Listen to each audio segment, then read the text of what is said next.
Welcome to a deep dive into the life of Steve Jobs. I know you're interested in the art of living, and while Jobs might be best known for, kind of revolutionizing the tech world, his journey has offers some surprisingly relevant lessons for all of us, really, that we can apply to our own lives. Yeah, it's true. Jobs wasn't just a computer genius. He was deeply passionate about creativity, design, and ultimately living a life filled with purpose. Yeah, we can definitely learn a lot from his unique approach to innovation and problem solving. Absolutely. And so today we'll go beyond the Apple logo. We'll explore the key principles that drove Jobs' success, and more importantly, how we can use those insights to unlock our own creative potential and maybe even revolutionize our own personal art of living. Ready to dive in? Let's do it. It all starts with, understanding Jobs' unique journey. Okay, let's rewind all the way back to the beginning. Jobs' early life really shaped who he became. Adopted shortly after birth, he grew up in Silicon Valley, just as it was becoming the epicenter of the electronics boom. Whoa, imagine that. Being surrounded by innovation from such a young age. I mean, that environment must have had a profound impact on his developing worldview. Right, it's fascinating, isn't it? Jobs' adoptive father, Paul, was a machinist and encouraged him to work with his hands. They'd tinker together in their garage, and that hands-on experience sparked a passion for building and creating. But there's this interesting paradox too. Jobs was clearly brilliant, but he often clashed with those traditional school settings. Like he was bored, he questioned authority, and he didn't quite fit the mold of the typical student. He was definitely a bit of a rebel, yeah. There's a story about his fourth grade teacher having to bribe him with $5 to, complete his workbooks. But once his curiosity was ignited, he truly excelled. I think that speaks volumes about his intrinsic motivation. Jobs wasn't driven by grades or that external validation. He needed to be genuinely engaged to see the value in what he was learning. It's a great reminder for us all to find what truly sparks our passion. Right, and that passion extended beyond the classroom. Jobs became fascinated by electronics, spending hours in the neighbor's garage, learning about circuits and, tinkering with gadgets.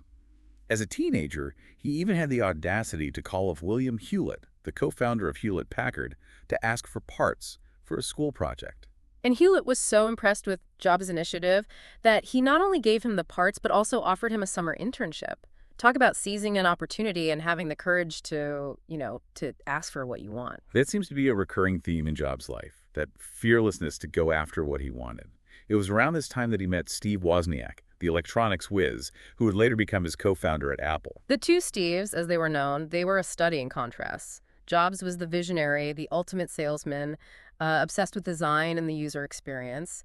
Wozniak was the brilliant engineer, driven by the pure joy of, creating and innovating. Together, they formed a powerful partnership. Wozniak had the technical genius, and Jobs had the vision and drive to transform those ideas into products that would, really, that would change the world. And it all started with something called the Blue Box. Ah, yes, the infamous blue box. It was an illegal device that allowed users to make free long-distance calls by manipulating telephone tones. Quite a mischievous venture for these young tech Yeah, enthusiasts. it sounds like something straight out of a movie. But beyond the mischief, what did this experience teach them? It demonstrated that they could challenge giant corporations and disrupt established industries. This early success instilled in Jobs the belief that rules were, maybe meant to be bent or even broken in the pursuit of innovation. He wasn't afraid to challenge the status quo. That rebellious spirit would become a defining characteristic of Jobs' career. But before we get to Apple and the Macintosh, let's rewind a bit and talk about their humble beginnings. Picture this.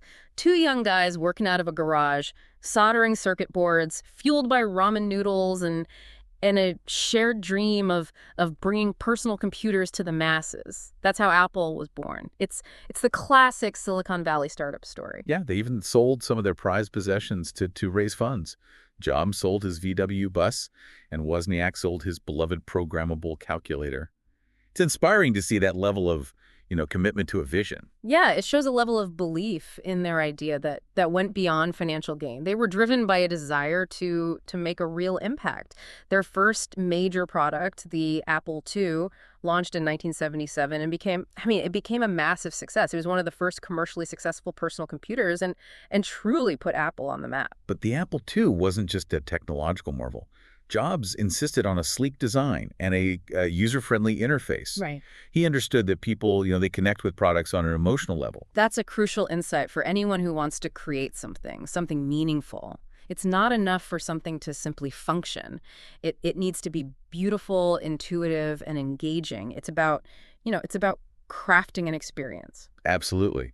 And that philosophy would reach its pinnacle with the development of the Macintosh. Right. But before we dive into that story, maybe, well, we'll pick up with that next time. Sounds good. Yeah, so the Apple II, it was a great start. Yeah. But then came the Macintosh. Macintosh, yeah, that was a game changer. It introduced that graphical user interface, Mm-hmm. the mouse, the icons, things we take for granted today, right? Mhm. But back then, it was revolutionary. I mean, imagine a world without a mouse. Jobs was determined to make technology, accessible, intuitive for everyone, not just this tech enthusiast. He wanted to empower people to be creative and productive with computers, and the Mac was a giant step towards that. And the marketing, right? That Oh, yeah. iconic 1984 Super Bowl ad. Oh, yeah. Ridley Scott directed it. What a masterpiece of storytelling and branding. That ad, that was a bold move, right? That imagery.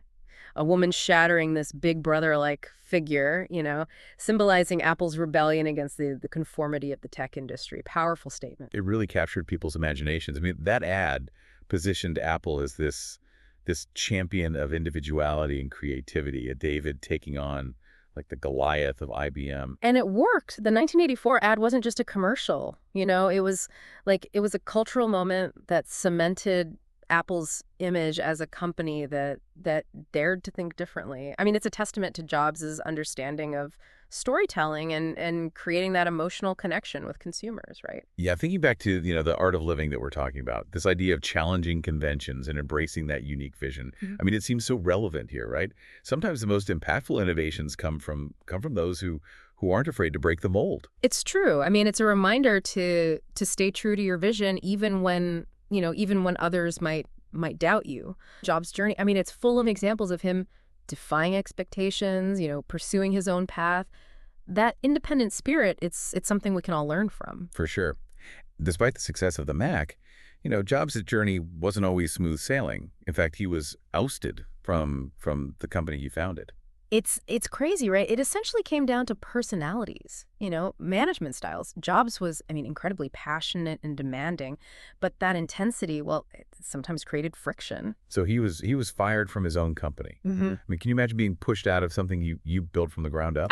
Yeah, it must have been devastating, but Jobs was resilient. He used that experience as a way to grow. He founded NXT, and even though it wasn't commercially successful, the technology that they developed there, well, it was crucial for Apple's comeback later on. And then there's Pixar, right? A company that would go on to revolutionize animation.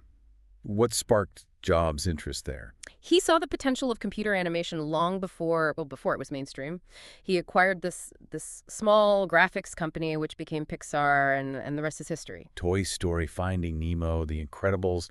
Pixar didn't just redefine animation. It became a cultural, phenomenon. Mm. It's another example of Jobs' ability to see the bigger picture, right? Connect these seemingly disparate ideas and create something truly extraordinary. He had this uncanny ability to anticipate what people would want, even before they knew it themselves. He understood that power of storytelling, the emotional connection that great art creates. So what brought Jobs back to Apple after all those years? Well, by the late 90s, Apple was, they were struggling. They desperately needed a turnaround. And who better to lead the charge than the visionary who started it all? It's like a movie, right? The prodigal son returns to save the company he built. Quite a comeback story. And Jobs, well, he didn't disappoint. He came back with this renewed focus, and he was willing to make these bold decisions. One of the first things he did, he simplified that product line, cutting out projects that weren't working and focusing on those core products. He famously said that the existing products sucked, right? And they needed more sex. He was never afraid to speak his mind, but he was right. Apple they'd lost their edge, their sense of identity. They needed to get back to those principles that made them great: simplicity, elegance, and that focus on the user experience. And that's what he did. He led the development of the iMac, colorful, playful, and user-friendly. It reintroduced Apple to a whole new generation. It was a turning point for the company, you know. It was the beginning of their resurgence. Right. And the iMac, well, that was just the beginning. I mean, what followed was a series of groundbreaking products that revolutionized the way we live, we work, we connect with the world. The iPod, the iPhone, the iPad. I mean, these weren't just, innovative products. They were cultural. They were touchstones that redefined entire industries. They changed the way we listen to music, the way we communicate, the way we consume information, even the way we interact with the world around us. Jobs envisioned this seamless digital ecosystem, Yeah. and he pursued that vision relentlessly. I mean, even when people doubted him, he believed in pushing boundaries, Mhm. challenging conventions, and above all, creating products that people would love. It's that belief, that unwavering belief in his vision that allowed him to achieve what he did. He wasn't just the CEO, he was an artist, a Yeah. storyteller, a master of connecting with people on that emotional level.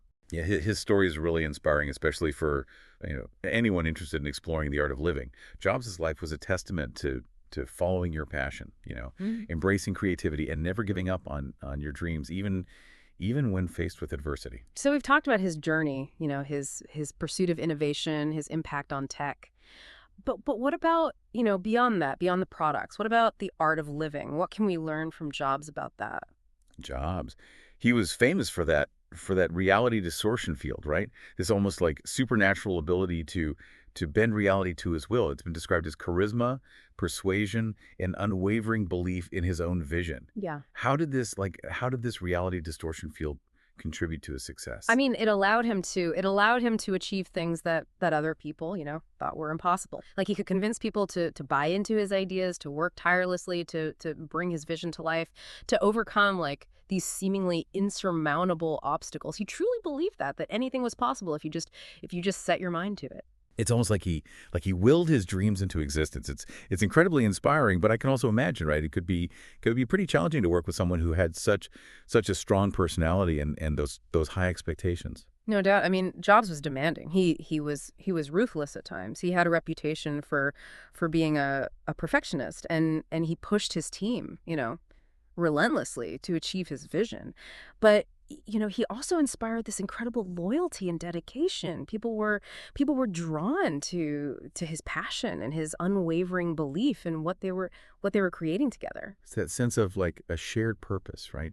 Being part of something bigger than yourself that can really, really ignite that passion and creativity. Yeah, absolutely. Jobs understood the importance of building a team, right? A team of talented, dedicated individuals who shared his vision. And he created this culture of excellence at Apple, where everyone was striving to create the best possible products. He was also, I mean, he was a master storyteller. He had this uncanny ability to connect with people, like on this emotional level, whether he was unveiling a new product or giving a commencement speech. His 2005 Stanford commencement address. Remember that one? Stay hungry, stay foolish. What a powerful message. It's about lifelong learning, Yeah, and yeah. taking risks, following your curiosity. Stay hungry, stay foolish. I Mm. mean, those three words, they encapsulate so much of his philosophy, right? Yeah. It's about embracing like a beginner's mind, Mm. constantly seeking new knowledge, new experiences, never being afraid to challenge that status quo. And he lived by those words, always pushing boundaries, exploring new ideas, challenging himself and those around him to think differently. He believed that innovation comes from stepping outside that comfort zone and embracing the unknown. His story is a powerful reminder that failure isn't the opposite of success, right? It's a necessary part of the journey. Jobs, he experienced setbacks and failures, throughout his career, but he never let them define him. He learned from his mistakes. He adapted. He kept moving forward. Resilience, right. That's key. Jobs, he faced so many challenges professionally, personally, but he never gave up on that vision. He persevered and ultimately he achieved this level of success that few could imagine. So in the context of, the art of living, Job's story it's an inspiration, right? It's about finding your passion, pursuing it with that relentless dedication, and never settling for anything less than excellence. It's Yeah. about embracing creativity. challenging conventions and living a life that's both meaningful and impactful.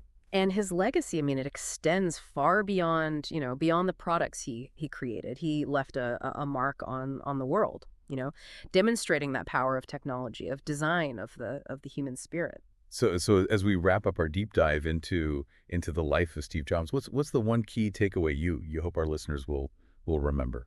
Jobs, he showed us that it's possible to achieve extraordinary things by following your passion, by embracing creativity, by never giving up on those dreams. He challenged us to think differently, to push the boundaries of what's possible, and to live lives that are both meaningful and impactful. It's a reminder that each of us, we have that potential to make a difference in the world. It starts with finding what truly inspires us and then pursuing it with that unwavering commitment and a healthy dose of that stay hungry, stay foolish spirit. Thanks for joining us on this deep dive into the life and legacy of Steve Jobs.